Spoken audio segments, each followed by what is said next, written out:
Hello, my name's Ed Poole. I'm a member of the Green Party and we have our national executive elections at the moment. I'm currently speaking to candidates for various positions, and today I'm speaking to Laura Manston, who is running to external comms coordinator. Hi, Laura. Hi, Ed. Why did you join the Green Party and why do you think other people should? Well, in about 2019, I became quite aware of the climate emergency and how bad it was. And I felt really compelled to act. I'd been aware of a lot of brilliant environmental work by charities, but I felt that the gravity of the situation that I became aware of needed really significant and rapid change that could only really be achieved through government and legislation. So I reached out to local Green Party and they invited me to come and talk about how I could get involved. I'm going to stop there before I continue and ask, can you hear that barking? I can hear the barking, but the barking's fine. That's all right. It's Okay. not that loud. You can hear it, but stuff happens. It's not Okay. All right. Well, I'll say apologies for the dog barking in the background. She's a keen supporter. So anyway, 2 years after that, I stood for election to Kent County Council. I wasn't successful that time, but I tripled the Green vote. And 2 years later, I was elected to Sevenoaks Council, where I'm now in my third year of office. So I didn't plan to go into politics. I didn't start my political journey until I was nearly 40. I didn't study politics, and when I entered the political arena, I had the worst imposter syndrome ever.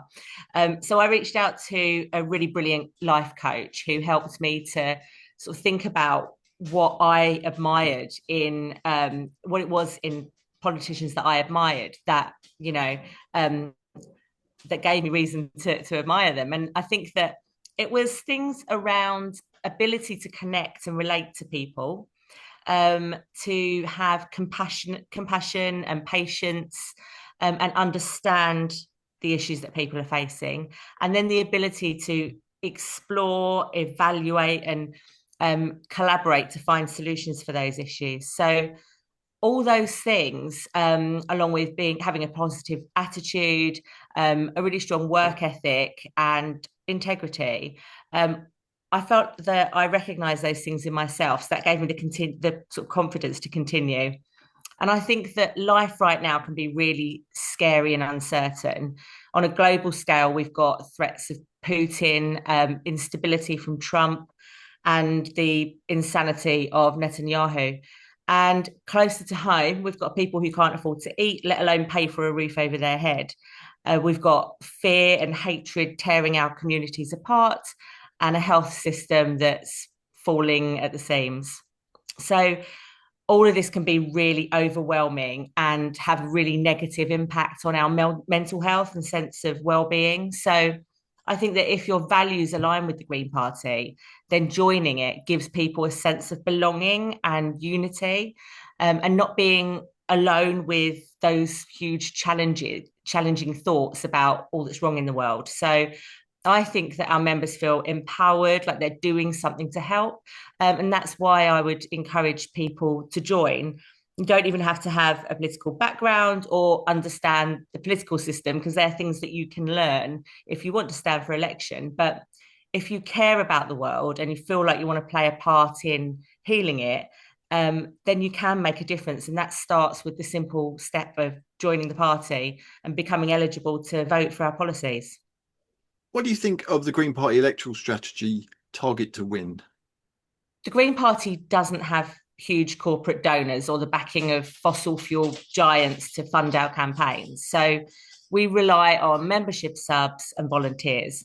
And that's one of our strengths, but it's also when pitted against parties for which money is no problem, it can be a challenge. So it's precisely for that reason that Target to Win was essential in getting us to the strong place that we're at now. And I still think it's a really incredibly valuable asset. And when I see it being used effectively, it works. And then as we build on the foundations that Target to Win has helped us to create, and as we reach our support base, as it diversifies and grows, will need to adapt Target to Win. So, for example, the recent rise of far right ideology has landed with a swathe of new voters who Target to Win wouldn't have reached very well.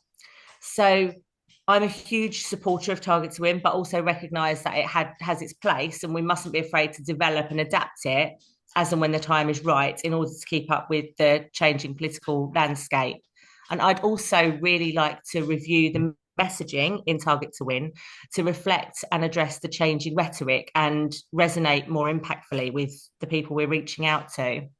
And the other point I'd like to make is that it's really important that Target to Win is communicated in a way that allows local parties to deliver it, because there's always going to be local challenges, whether they're financial or to do with volunteer capacity, so that they muddy the waters. And we need to be sure that the strategy is being interpreted and adapted without losing the kind of magic that makes it work. What's your feeling on electoral pacts? Well, I think that it's really essential that we give people the chance to vote Green, if at all possible, not just to get Greens elected, but also to give us the local data we need for future campaigns and for democratic responsibility. But we're in an unprecedented time where the rise of the far right is threatening our society and creeping in under a thin veil of patriotism and destroying the actual values that our country is really built on, which include respect and tolerance. So I think it's sometimes a necessary evil of the outdated first past the post system that we're operating in, that we must consider electoral pacts with regards to campaigning. But our ultimate goal must be for electoral reform that creates a fair voting system and where electoral pacts are no longer needed. How do we make a bigger impact in the media? Well, we need a combination of things, including bold spokespeople who are able to cut through and relate to ordinary people, and a strategy that covers all media channels so we can speak to people on their terms and in their places. We need to be creating the stories that people want to read.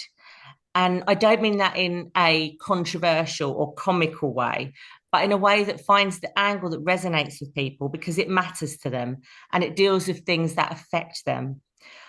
We also need to make it more of a conversation. It's not enough to be speaking at people all the time. That's not what our party is about. We listen, but we also engage our members. And our members actually drive and create the policy that our spokespeople are talking about. So we must really embrace that concept of dialogue and inclusivity. And finally, we should be able to replicate our national comms strategy at local level, because local action is our unique selling point in the Green Party. So we should never forget or underestimate the impact that local parties have on their communities. And however incredible our spokespeople are at national level, I want to see their approach replicated at local level on local media channels where they're closest to the communities they're speaking to. How do we attract non-white members and voters to the Green Party? Well, I think it's really important that our liberation groups are pivotal in developing our outreach strategy for new members and voters. So, for attracting non-white members, we must be led by global majority Greens. Their work at the moment with the racism policy working group to promote the anti-racism platform includes inclusive campaigning and addresses inconsistent approaches, lack of accountability, volunteer burnout, and limited diversity in leadership. So that kind of framework should be used to inform all our comms and practices, so we create a truly inclusive environment that's not just built by white people for white people, but by everyone for everyone. How can the Green Party assure disabled people that we're listening to them? Well, I think the most important thing to mention here is the Green Party Disability Group. Again, the best way to create an inclusive environment is to be led by people with lived experience and to include those people at the heart of all related policy, comms, and decisions. So I would point people to the fact that we have this group. And then on policy, our manifesto includes a raising disability benefits, reforming intrusive eligibility tests, and improvements on special educational needs and disabilities. So these are policies that we already have in place. And from a comms perspective, the Green Party Disability Group should again be pivotal when creating messaging and campaigns so that we're amplifying the parts of our offering that disabled people care about. How should we handle transphobia in the Green Party? Well, the Green Party policy is really clear that trans women are women, trans men are men, and non-binary identities exist and are valid. And that's a policy that was voted on and agreed by our members, and one that I align with 100%. I think quite often transphobia comes from a place of ignorance. And whilst we must not condone any kind of hate, education is the most effective approach. Unlike the previous two questions, where the community with lived experience was key to the solution, transphobia is not a problem for the trans community to solve. So I believe they should be consulted, but the problem lies with non-trans people. And it's up to them to be allies of the trans community and to educate people about why those fears are unfounded and how to embrace diversity and promote peace. And in the same way as women can't solve the problem of violence to women and girls, that's a men's problem. And so transphobia must not be tolerated by the community at large, not left to trans people to deal with. How important is social and economic class in politics? Well, I think that representation in politics is vital, including class. It's so alienating to see one gender, one age demographic, one ethnicity dominating the political arena and making policy decisions that affect such a diverse population. A lot of the problems we want to solve aren't problems for very wealthy people. They're problems for ordinary, working class people. So if you want to address those problems, you have to have people with lived experience of being an ordinary working class person in the room and at the table. So yeah, I think that social and economic class is important from the perspective of representation, making policy decisions that work for everyone, and also to encourage new voices into the political conversation. Because if people don't see people they can relate to from a social or economic perspective, then they're going to feel less inclined to step up and contribute. What other issues are important to you? Well, social and environmental justice are my key drivers. I want to see a fair society where everyone has the basics in life: food, a home, an education, and everyone has the same opportunities. So then people are free to make a choice about how to live their best life.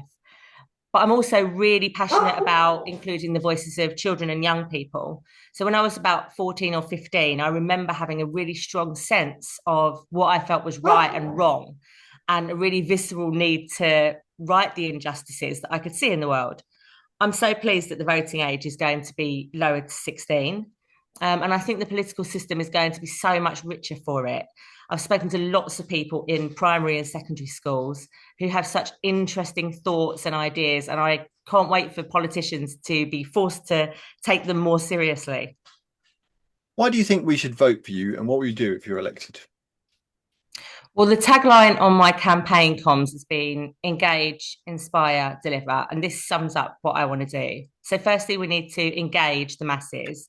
And we do this by showing people how much better life could be if we open our minds to new ideas and ways of working, and how we can achieve that dream together. Then we inspire people by motivating and empowering them to act, providing the tools that are needed to create the future we want to build, and turning our goals into a reality. And finally, we deliver, showing how our policies make a real difference to people's lives by getting more councillors and MPs elected, and by consolidating our route to Parliament. So I've served as co-chair of Kent Greens, co-social media officer at the South East Green Party, and comms officer for my local party. So as well as having lots of relevant comms experience, I understand comms within the Green Party and all the competing factors on getting the right messaging out there. And I have a brilliant network to tap into as a result of all that experience. Finally, I think that I represent what our party really needs right now, which is a bold and persuasive attitude to comms that can be delivered on all channels by the whole party and will be heard loud and clear by new members and voters.